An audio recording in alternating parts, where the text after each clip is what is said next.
예수님은 제자들에게 포도나무의 비유를 주시면서 한 번밖에 살 수 없는 인생을 어떻게 살아야 할 것인지에 대한 교훈을 주셨습니다.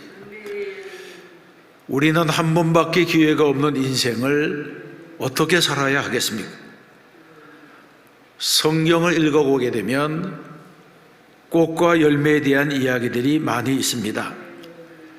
시편 103편에서는 인생은 그날이 풀과 같으며 그 영화가 들의 꼴과 같도다. 그것은 바람이 지나가면 없어지나니 라고 말씀합니다. 이 말씀을 통해서 우리가 알 수 있는 것은 꽃의 의미는 아름답고 좋은 것이기는 하지만 일시적이고 허무하고 결국에는 사라지고 만다가는 것입니다. 그래서 허무한 인생을 꽃에 비유했고 인간이 누리는 영화의 덧없음을 꽃의 시듬에 비유하고 물질과 부와 명예의 순간성을 꽃의 사라짐같이 부질없음에 비유했습니다. 그런데 꽃과는 달리 열매에 대해서는 특별하게 묘사하고 있습니다. 창세기 1장 11절에 보게 되면 하나님이 이르시되 땅은 풀과 씨 맺는 채소와 각기 종류대로 씨 가진 열매 맺는 나무를 내라고 하셨습니다. 하나님의 창조 목적이 열매를 맺게 하는 데 있다고 하는 것을 가르쳐 주시는 말씀입니다. 시편 1편에서도 그는 시냇가에 심은 나무가 철을 따라 열매를 맺으며 그 잎사귀가 마르지 아니함 같으니 그가 하는 모든 일이 다 형통하리로다 하시면서 형통함의 내용이 무엇이냐? 형통함의 내용이 곧 철을 따라 열매를 맺는 것이라고 말씀했습니다. 예수님께서는 포도나무 비유를 통해서 어떻게 하면 좋은 열매를 맺을 수 있는가에 대해서 말씀하고 있습니다. 우리는 좋은 열매를 맺으려면 몇 가지 사실을 우리가 잘 알아야 됩니다. 첫 번째, 포도나무는 예수님입니다. 1절과 5절에서 거듭 말씀합니다. 나는 참 포도나무요 내 아버지는 농부라. 나는 포도나무요 너희는 가지라고 했습니다. 예수님은 포도나무인데 참 포도나무라고 하는 것입니다. 여러분, 이 세상에는 참빛도 있고 가짜빛도 있습니다. 영에도 성령이 있는가 하면 악령이 있고 목자 중에도 선한 목자가 있는가 하면 싹군 목자가 있습니다. 이런 비유를 통해서 예수님은 포도나무 중에도 참 포도나무라 이렇게 말씀했습니다. 실제로 우리가 성경을 읽어보면 여러 종류의 포도나무가 등장하고 있습니다. 어떤 포도나무가 있습니까? 첫 번째는 과거의 포도나무인 이스라엘입니다. 하나님께서 아브라함을 선택하셨습니다. 그리고 그 자손들을 구별하여 이스라엘이 되게 하셨습니다. 그리고 그들이 애굽에서 번성하여 큰 민족을 이루자 그들을 그 억압의 땅에서 이끌어내어서 가나안이라고 하는 복된 땅에 옮겨 심어 주셨습니다. 그리고 친히 비와 햇볕을 주시고 울타리를 쳐줘서 보호하시고 아름다운 포도원이 되도록 은혜를 베풀어 주셨습니다. 어떤 민족도 받아보지 못한 은혜를 이스라엘에게 베풀어 주신 것입니다. 그런데 그들은 철저히 실패하고 말았습니다. 무엇 때문입니까? 예레미야 2장에 보게 되면 내가 너를 순전한 참종자 곧 귀한 포도나무로 심었거늘 내게 대하여 이방 포도나무에 악한 가지가 되면 어찌 됨이냐, 이렇게 말씀합니다. 이 말씀은 이스라엘 백성들은 선택을 받아서 축복의 길로 들어섰지만 곧 타락해서 버림받은 들포도나무가 되고 말았다는 것입니다. 하나님께서 좋은 땅에 옮겨 심어주셨는데 제멋대로 자라서 하나님이 미워하시는 우상을 섬기는 들포도나무가 되었습니다. 그래서 그들은 순종이 아니라 불순종의 열매를 맺었고, 믿음의 열매가 아니라 불신의 열매를 맺고, 감사의 열매가 아니라 불평의 열매를 맺는 악한 가지가 되었다는 것입니다. 두 번째는 미래의 포도나무인 땅의 포도나무입니다. 요한계시록에 보게 되면 예리한 낫을 가진 천사가 등장합니다. 하나님께서 그 천사에게 말씀했습니다. 내 예리한 낫을 휘둘러 땅의 포도송이를 거두라. 그 포도가 익었느니라 하더라. 천사가 낫을 땅에 휘둘러 땅의 포도를 거두어 하나님의 진노의 큰 포도주 틀에 던지매, 이렇게 말씀합니다. 이 말씀은 무엇을 말합니까? 이 말씀은 심판의 때에 있을 재앙에 대한 예언의 말씀입니다. 그래서 그리스도인이 하늘의 포도나무에 붙은 가지라고 한다면 구원받지 못한 사람은 땅의 포도나무에 붙은 가지입니다. 그래서 땅의 포도나무는 아무리 열매를 많이 맺어도 결국에는 진노의 틀에 던져지고 만다는 것입니다. 이것이야말로 불신자의 마지막을 보여주는 말씀입니다. 세 번째는 현재의 포도나무인 예수 그리스도입니다. 여기서 말씀하는 포도나무라고 하는 것은 원줄기와 가지만이 아니라 그 뿌리와 열매, 잎사귀, 이 모든 것을 포함하는 포도나무 전체를 말하고 있습니다.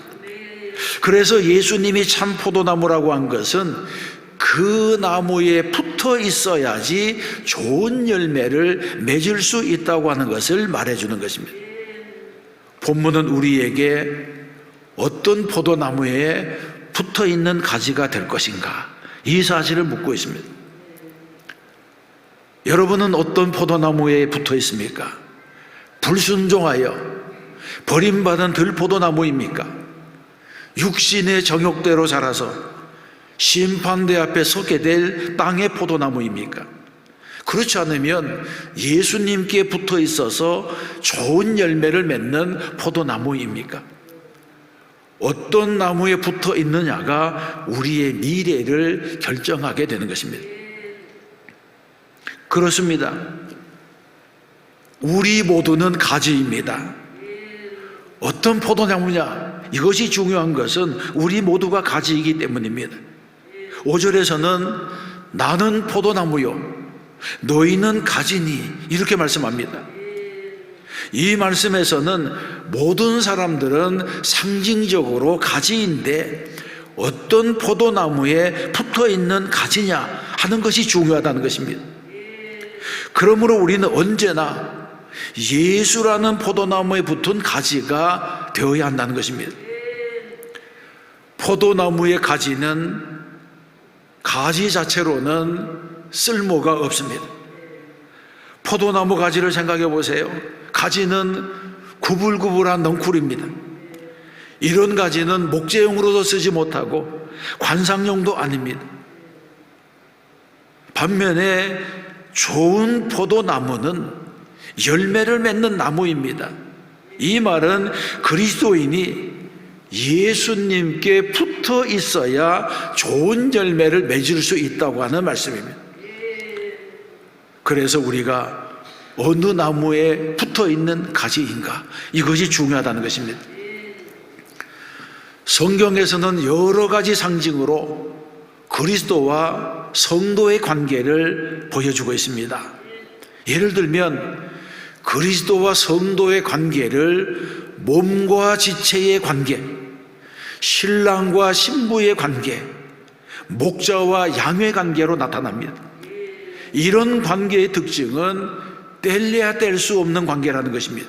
왜냐하면 몸에서 떨어져 나간 지체는 이미 죽은 것이고 목자를 떠난 양은 보호받지 못하는 존재이기 때문입니다.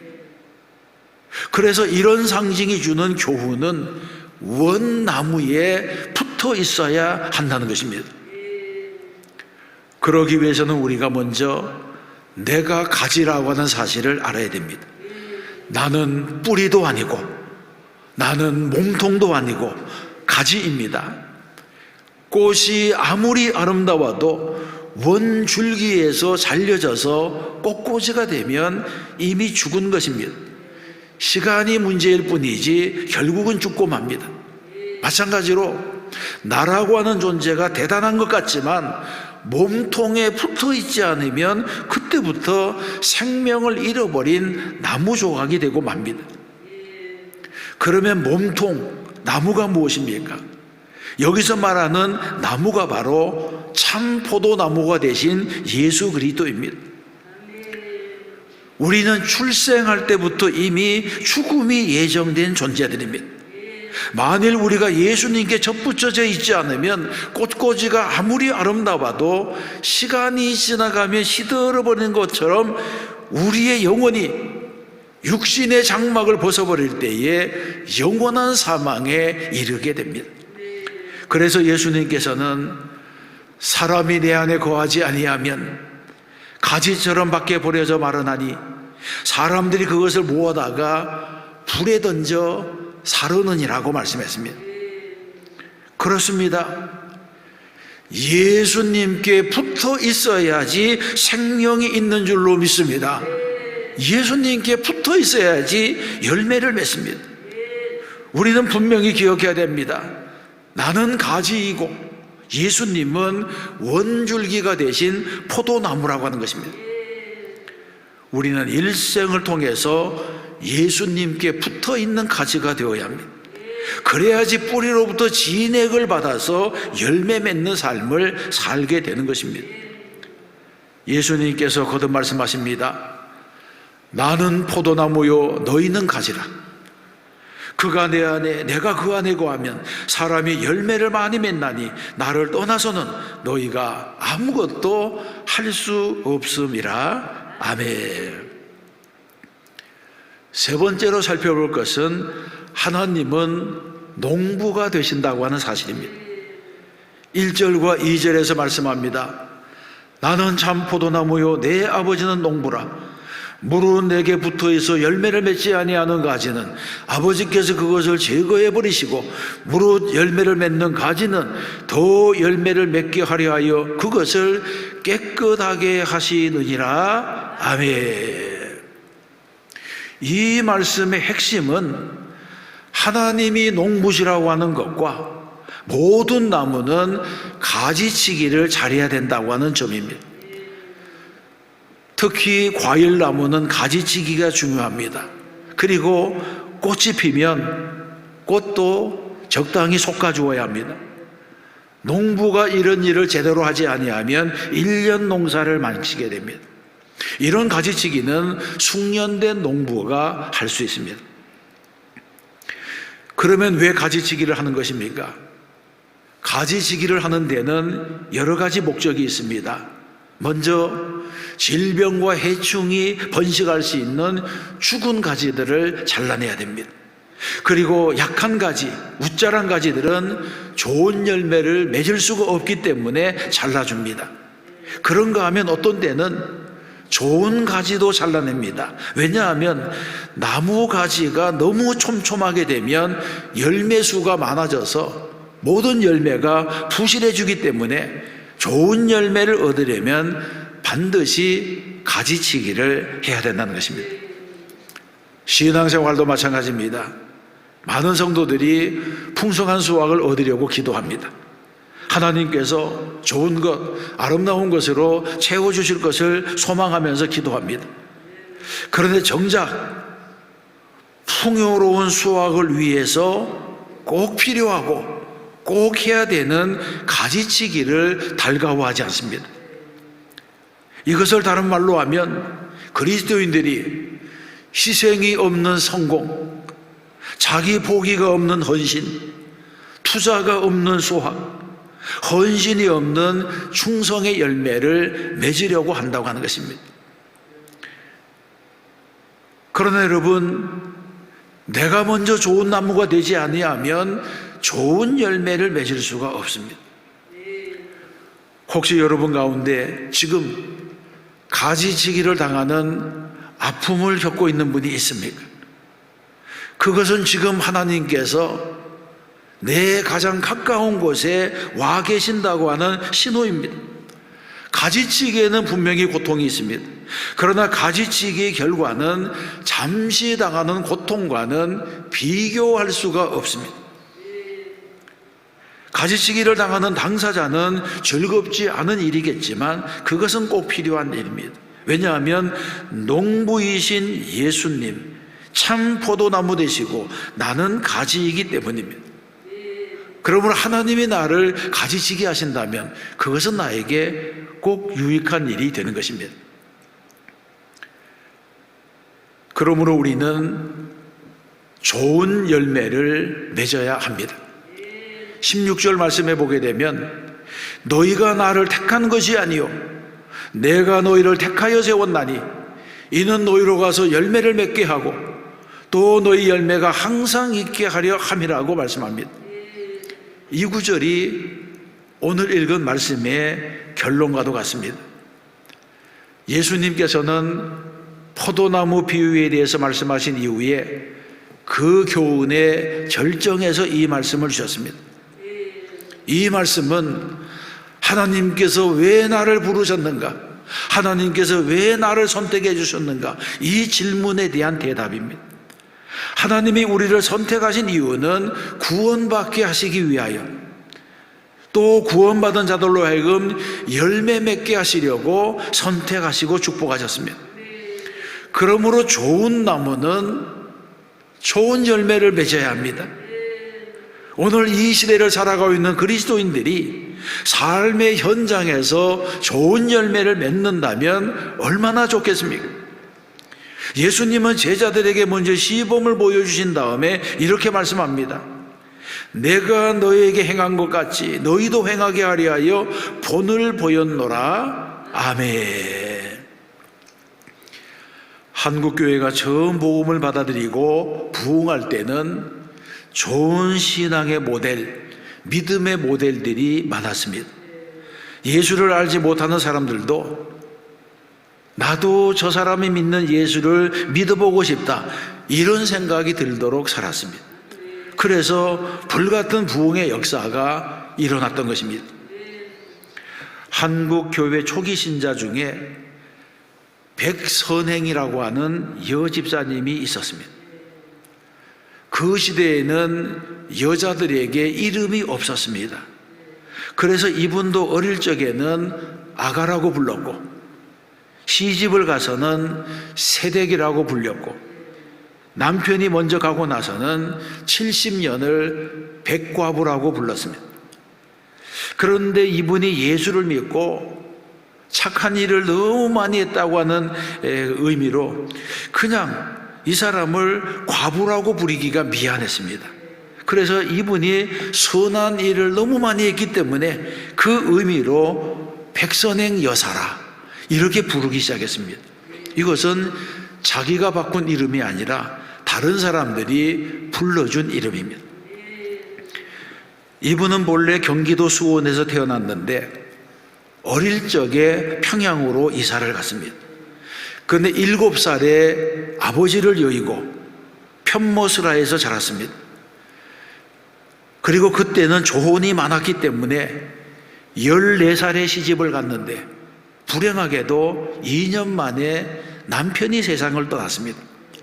그래서 살 길이 막막해져서 다시 친정으로 돌아와서 어머니와 딸 2대 과부가 함께 살게 되었습니다. 아무것도 가진 것이 없었기 때문에 억척스럽게 일을 했습니다. 텃밭에는 봉선화를 심어서 꽃을 따고 또 씨를 받아서 장에 내다 팔았습니다. 음식점을 돌아다니면서 잔반을 얻어다가 돼지를 키우고 뽕잎을 따다가 누에를 키우고 물레와 배틀을 장만해서 밤새도록 시를 뽑아 무명과 명주를 짰습니다. 돈이 되는 일이라면 어떤 굳은 일도 마다하지 않았습니다. 이렇게 가진 고생을 다하면서 돈을 모았더니 10년 만에 집과 땅을 살 만한 돈이 모여졌습니다. 그래서 먼 친척이 되는 사람에게 그 돈을 맡겨서 대동강변에 있는 산을 하나 샀습니다. 남편의 무덤이나 이 산에 이장하면 좋겠다, 그런 생각으로 땅을 사서 감격의 눈물을 흘렸습니다. 그런데 막상 이 산은 묘지로 쓸 수가 없는 돌산이었습니다. 먼 친척에게 속은 것입니다. 그 산 이름이 돌박산이었습니다. 백집사님은 크게 실망했지만 하나님께 이런 기도를 드렸습니다. 하나님, 감사합니다. 다른 사람이 이 산을 샀더라면 큰 손해를 보았을 것인데 이 손해를 나에게 돌리셨습니다. 그렇게 기도했습니다. 평양에는 백과부가 산을 잘못 사서 망했다고 하는 소문이 다 퍼졌습니다. 그리고 얼마 지난 이후에 토목공사가 크게 일어나서 일본인들이 시멘트 공장을 세우려고 지질조사를 하던 중에 대동강변에 석회암 산을 하나 발견했는데 그 산이 바로 백집사가 샀던 돌박산이었습니다. 일본인 기업주 오노다라고 하는 사람이 중개인을 통해서 그 땅을 팔라고 했습니다. 그 땅의 본래 시세는 평당 1전, 2전밖에 안 하는 것이었는데 그 먼 친척이 속이고 7원, 8원을 내고 수천 평을 사도록 했던 그런 땅이었습니다. 40배나 바가지를 쓰고 산 땅이었습니다. 그런데 일본인이 이 땅을 평당 10원, 또 15원까지 주겠다고 했습니다.